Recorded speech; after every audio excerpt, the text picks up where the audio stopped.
'Twas the month before January, and decisions were unknown. I need your feedback, please, with regards to what to do in the upcoming January transfer window. I'm not going to record any of January until I've had your feedback on this video. So, please tell me what to do. The scenario is we have about £60 million available, meaning we could afford someone of decent quality. However, I don't really know where to improve the team. Up top, we've Roberto, who is our Lord and Saviour and a god, and we've Isak.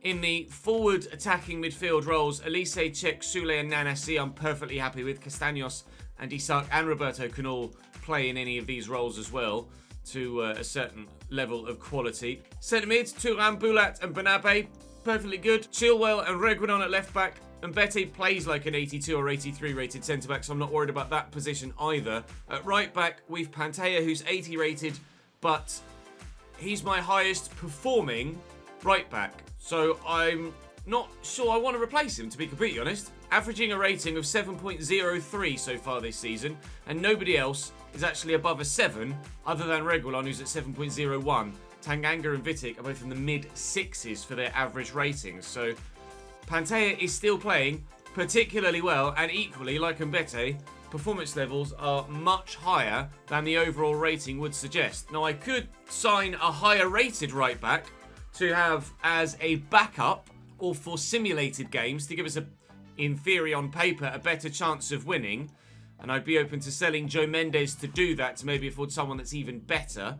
Is that just making a signing for the sake of making a signing? Maybe. It's your call, effectively, in the YouTube comment section, so please, call it. I'd appreciate it. Today we start with Bilbao away, which is not going to be easy. They're level on points with us in the table and also having a good season. Then we'll sim Girona, because they are 19th and having an awful year, and Galatasaray away, and play Celta and play Mallorca to round out the month and the calendar year before we head into a new decade in January 2030. We've progressed quite a way in this save already. We find ourselves 2 points off Villarreal in third, just 4 points off Real Madrid in second, who we anticipate will be our strongest current rivals for the title. It's not happened yet, but we do expect Getafe to go off the boil at some point in the not too distant future. Right, game at a time, win at a time, and we'll see where we are at the end of the month. And you guys can make your decision as to what to happen over the course of the January transfer window. Drop the video a like if you're enjoying. I'd very much appreciate it. It helps the channel no end. And of course, make sure you subscribe to the channel with that notification bell ticked, and you'll never miss a video. They are very good, Bilbao, and as you can see, some of my players are a little bit tired, so we won't be at our best, whereas they absolutely will. Bilbao are strong in this save now. The best players are continuing to grow. Mamadishvili, Lombardi, Mavropanos, Fontanarossa, and Carlos Moraes. Then Patrick Vimmer on the right, Oscar and Yuri Tielemans, Puado on the left. Carrasco is now 88.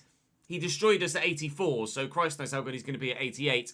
And the Cristiano regen, Roldao Ramos, is now up to 89 rated. You can understand why Bilbao are having as good a season as they are. We find ourselves with Isak, Nanasi, and Bete and Chilwell drafted into the lineup. Nanasi central, Czech moved out wide.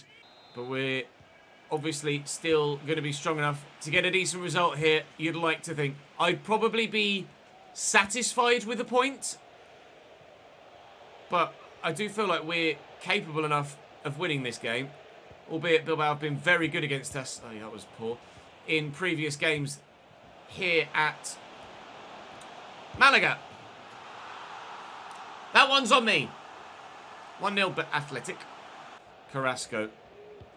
Squeeze through, step and play him off. Unfortunately, rest of my defence. Oh no! Rest of my defence didn't step with me. Roldo Ramos is clinical, to say the least. It's 2-0 Bilbao. We did go 2-0 down against Levante yesterday, and we're able to recover, but this one's going to be quite different in terms of trying to come up with a comeback. 2-0 down inside 15 minutes, and Roldo Ramos is unreal. If Roberto is our Lord and Saviour, what's the level above that for Roldo Ramos for them? Up we go, please. Brilliant header, Vitic. Oh, that's bowled off Alexander Isak. Not very nicely at all. And Bilbao have the ball back. I'm starting to think that we're not even going to have a shot, let alone score any goals. Ramos on a hat-trick. Gets it back again. And nearly has his hat-trick. Garrido with the save. Bilbao are the real deal. More so than Real Madrid, Barcelona or Atletico Madrid at the moment. They are absolutely unplayable. Garrido makes a decent stop there. Isak, I don't know why he's gone for the fancy touch there. You just need to get it under control, mate. Can I please get to that first? No! Roldao Ramos has a hat-trick. Dust yourselves off, lads. We'll go again. This might be a bit of Liverpool versus Manchester United by the end. Chilwell forward to Elise. Nanasi looking for Elise again. He's in. But where do you go from there, though? That's the question. Bulat. Nanasi. And he's done this a few times. On numerous occasions have we exploded. Nanasi! When he's buried it into the top corner from distance.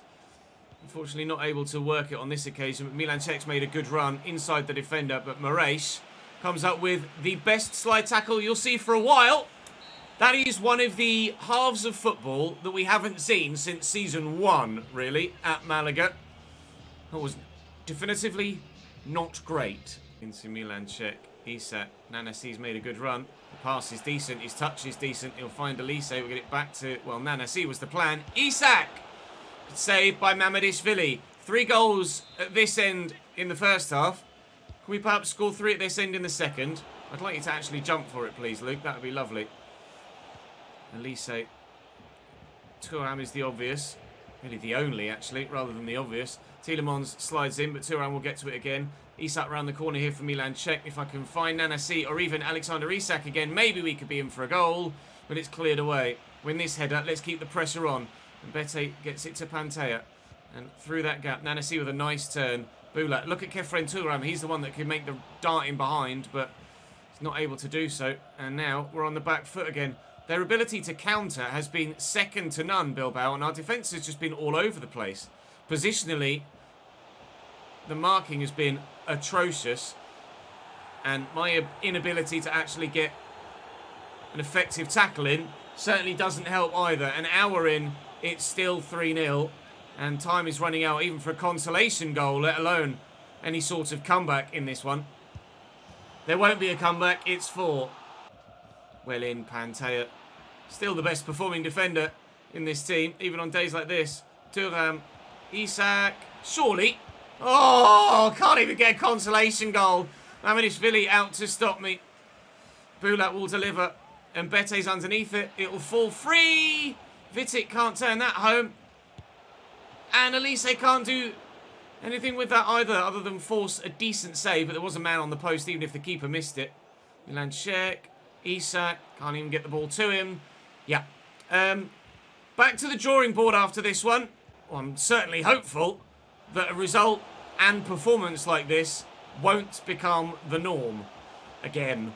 It really was in the first season with Malaga, wasn't it, when we were trying to recover in a relegation position. It's 4-0 to Athletic Club de Bilbao, and they deserved probably even more than they got. First goal was absolutely my fault for misplacing the pass. From there on out, I felt pretty helpless, actually. Didn't really feel like anything I tried was going to work. Put that one behind you, go again. Thankfully, our next opponent are awful. It's Girona. They have 9 points so far this season and are absolutely terrible. So now watch them win this game and compound our misery so far today. Maybe a couple of changes can freshen things up enough to see us get the advantage in this game. It's got the feeling of a snore draw, but at least we're only simulating a snore draw rather than actually playing it. And it's not going to be a snore draw because Alexander Isak comes off the bench to take it round the goalkeeper and give us a 1-0 lead in the 73rd minute. Thank you, mate. Not on the pitch for long and does the business. Although we didn't really build up a massive head of steam until that's an own goal. I think the goalkeeper just kicked that into his own net, didn't he? That's not gone well for Girona. That's not gone well at all. It wasn't until the second half of last season that we actually put on a mad run of form to get ourselves firmly into the title hunt. And we're, I think, better off now than we were then. So if we can go on a similarly fantastic winning run, at the least unbeaten, but obviously winning run, then there is absolutely the chance of the title fight we hope for. We're already through in the Champions League. Galatasaray and Bucharest battling it out for that third spot to try and get themselves a position in the Europa League for the round of 32 in that competition. We'd very much like to end the Champions League campaign group-wise with victory, if possible, away from home in Turkey. And we drew 1-1 at home against Galatasaray after taking a 1-0 lead and then subsequently losing it. But obviously, it hasn't cost us throughout the course of this group stage. We did lose to Liverpool in the last game that we had in this competition, but we quick-simmed that one rather than interactive simming it. And I think that was probably a partial factor into the size of the 3-1 defeat. It's a great start here, though. Milan Czech off the mark inside 6 minutes with 3.5 minutes to go. It does look like it's going to be a 1-0 victory for us here in the Champions League. Back to winning ways in Europe as well as domestically. Tanganga picking up a yellow card, but that's not a problem. We won't worry about that when it comes to the knockout stages. It's not really going to cause us too many concerns, I don't think. Oof, good save. I think it was offside there, actually. And we'll take the victory and push on into the next round. FSCB, or FCSB even, if you say it the right way around, Ches, able to get a point against Liverpool, so they might just have snuck into third position there. They didn't. Galatasaray have the better head-to-head against them. They must do.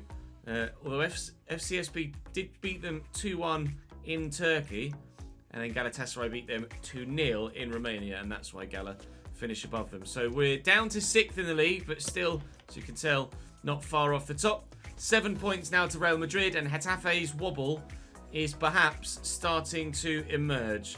7 points is absolutely overturnable with more than half a season to go. So let's go and beat Celta Vigo and try and make it less than 7 points. Celta with a new man in their starting lineup that's quite good, to say the least. Geronimo Rulli in goal, Fran Ramirez, Pacheco, Perez, and an 82 rated now Joao Cancelo at left back. Jibril Sow in midfield at CDM with Dan James on the right, Fratesi at centre mid still, and Ramazani now on the left. Chvanchara, however, has a new strike partner, that being 87 rated, and as we well know from our time with England, fantastically talented and deadly Joe Gelhardt. So he's going to be the man in the attack for them. Keep him quiet. Keep them quiet. Dan James. He's quick, but Reguilon's got some pace in those legs as well. Ramirez with the throw. And around the corner to Fratesi. Into Gelhardt, who's kicked it straight against Vitic. Not very much. Vitic decided he didn't want to actually kick it when I asked him to pass it, and they very nearly score as a result. Dan James with the corner for Celta Vigo. Well, I was in control of Kefren Turan. Changed me to the man that's about 6 inches smaller, and as a result, I lost the bloody header. Thankfully, goalkeeper's in the way again. Little bit of frustration with the gameplay there, but thankfully it hasn't cost us, he says, as he fucking passes the ball straight to an AI guy. But we've still got the ball. That was supposed to go... Oh, dearie me. Go on, Kefren. You're in. Shoot. Score. No. Rulli with a save. I don't know if it's just me in the past couple of episodes, past couple of days of recording sessions, but I'm struggling a little bit more with the accuracy of passes. More so than I have done recently. I don't know whether you guys are experiencing something similar. Elise will stand this up. Roberto is there waiting. It's not quite going to reach him. Thuram's not going to get to that. Can Bulat win that? Yeah, he can. Roberto, support here from Milan Czech. It's on his left, so we'll give it a go! And that's what happens when Milan Czech has space. Top ends! 1-0! In fact, I think that goal deserves another look. He struck it so well. Out of his feet, away from the 3 defenders in front of him, into that pocket of space on the edge of the box. Then, so long as he found the right finish, it was always going to end up in the back of the net. Boy, did he find the right finish. Joao Cancelo. He's still got a bit of pace in him, hasn't he? At 700 years old and 82 rated. Ooh, what was that, mate? You press jockey to try and hold the position in front of him, and watch my defender here. He's just... What's that?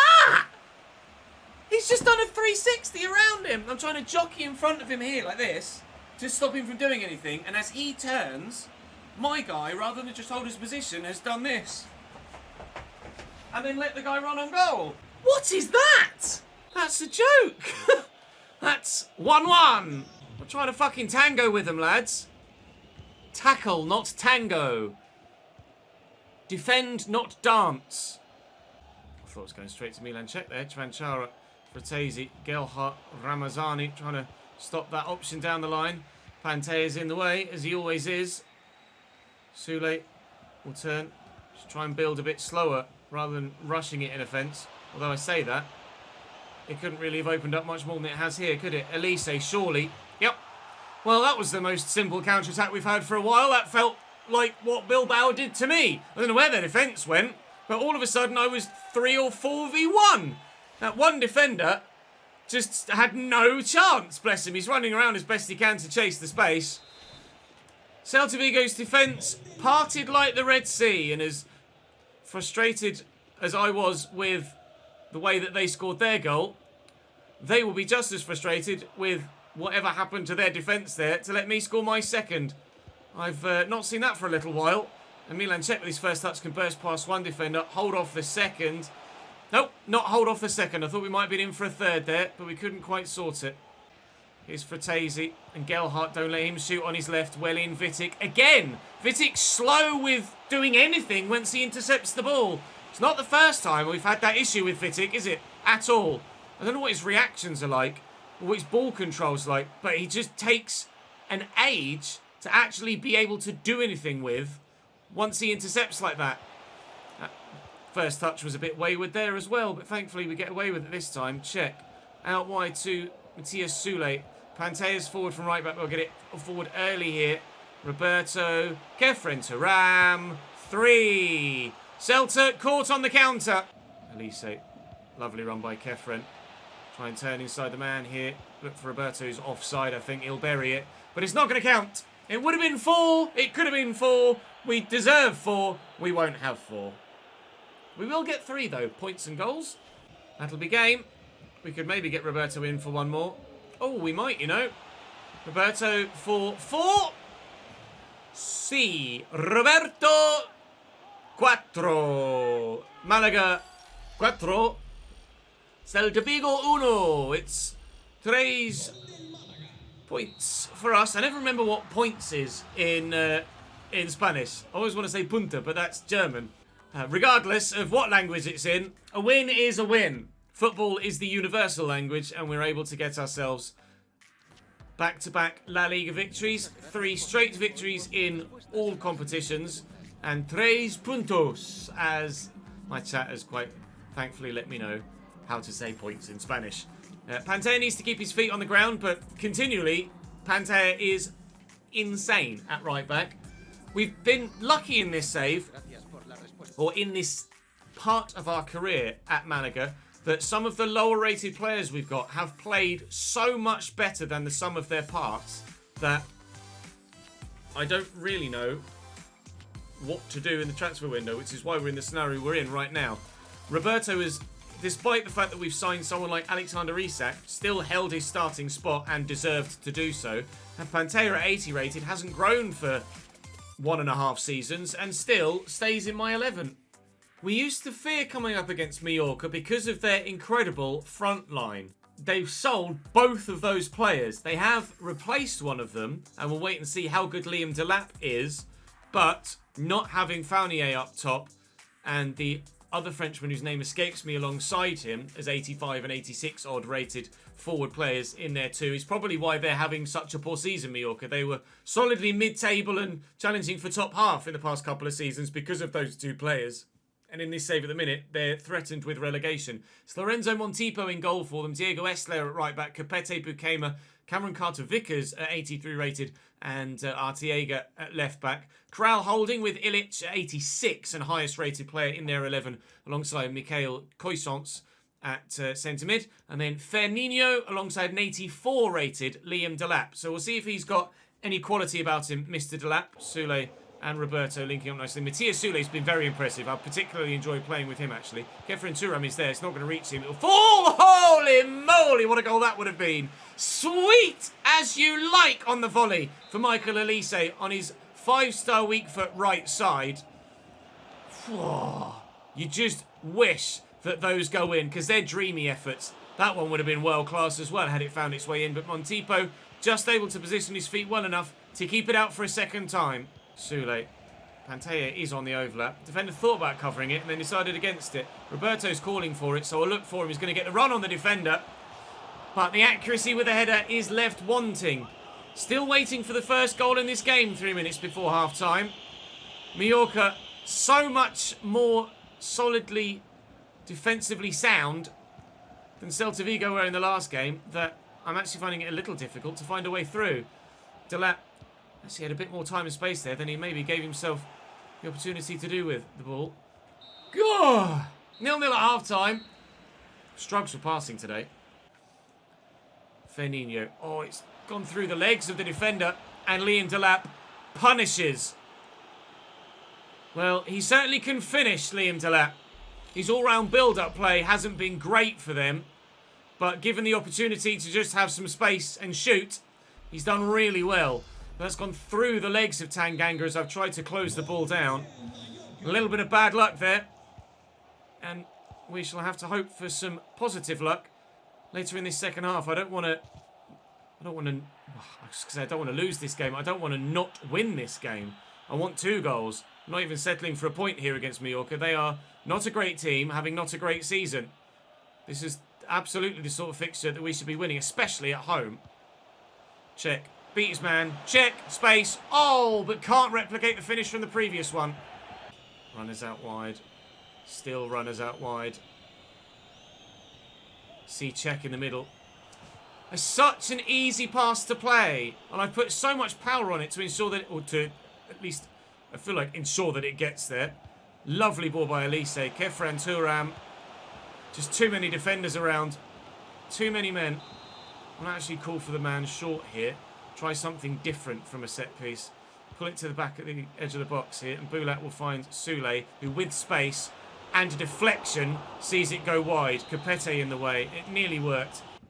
And Bulat. You can see just how firm and tight this defensive line is for Mallorca here. I'll look for Roberto through that gap. Please be onside, Roberto. Oh my God, mate! I needed you, Roberto. I really needed you there, mate. And you've let me down. Snatched at it. We won't get a better chance. We haven't had a better chance all game. And we won't get a better chance in the remaining 7 minutes. May not even get another chance full stop in the remaining 7 minutes. Diego Esler. Well, I thought I'd outmuscled him then. No, come on! 2-0 Mallorca, we're going to lose again. I thought I'd outmuscled the attacker there with Reguilon, and then he just seemingly hovered next to it. It's a good finish. It's a powerful finish. And Mallorca will win the game here. Reguilon seems to outmuscle him, and their guy seems to forget the ball. And then you expect Reguilon to step in and take it there, and then he just kind of backs off and hovers and walks away. That's me trying to turn in possession, having seen their guy run past it. I'm then expecting Reguilon to take control of the ball and be able to turn away. And rather than take control of the ball and turn away, he's toe-poked it against the man in front of him and then just run off. And it's registered them as being in possession again. I've gotten quite unlucky today. It's 2 steps forward, 1 step back in today's episode. Frustrating. I mean, well and truly deserved defeat against Bilbao. But this one, I don't feel like I've deserved this loss. Like we absolutely could have been good value for a point. But I am not going to get anything more than a solid defeat here. I see Nanasi, who I think was still just onside here. Nope, no he wasn't. Okay, well, 4-0 against Bilbao. 2-0 against Mallorca. Both at home as well. Not great, was it? Looking for Nanasi. Well blocked by Kral. Hit his arm, but still not going to get anything from these final stages. So just going to have to settle for a poor overall episode, I think, to be fair. Considering we were comfortable in the Champions League and in the other sim game, to have not got the victory in that game. They had 3 shots, scored 2 of them. I had 9 and couldn't get the ball past their goalkeeper. An unjust result on that occasion, but if you're not clinical enough, you will get punished. And guess who got punished? Muggins. Alright. Well, as we head into January, I don't think the outfield needs any adjustment. I just need to be better than I was today, and we'll be fine. And there's not been any standout bad performers other than the man that's kind of controlling all of the players. So as we head into January with Vallecano, Mallorca again, weirdly, Celta Vigo and Getafe, which is a massive game, by the way. I'm not sure what to do in January, but I won't go into January until I've heard back from you guys in the chat, or in the comment section, should I say. So do have your say in the comment section and tell me what the hell to do with my 60 million. We might not spend it. We might just keep it. If we don't win everything here at Malaga, I'm not sure whether I'll move on to another club, either in Spain or back to Italy for a year, or to France maybe, and come back to Spain at a later date with a bigger club. I don't know. I haven't decided yet. We might just sack the whole thing off after the end of this season and start the Youth Academy RTG, but I'd rather not do that. I'd rather win a double with Malaga. But we've got some turning around to do, so we'll try and do it in the second half of the season. I'll see you then.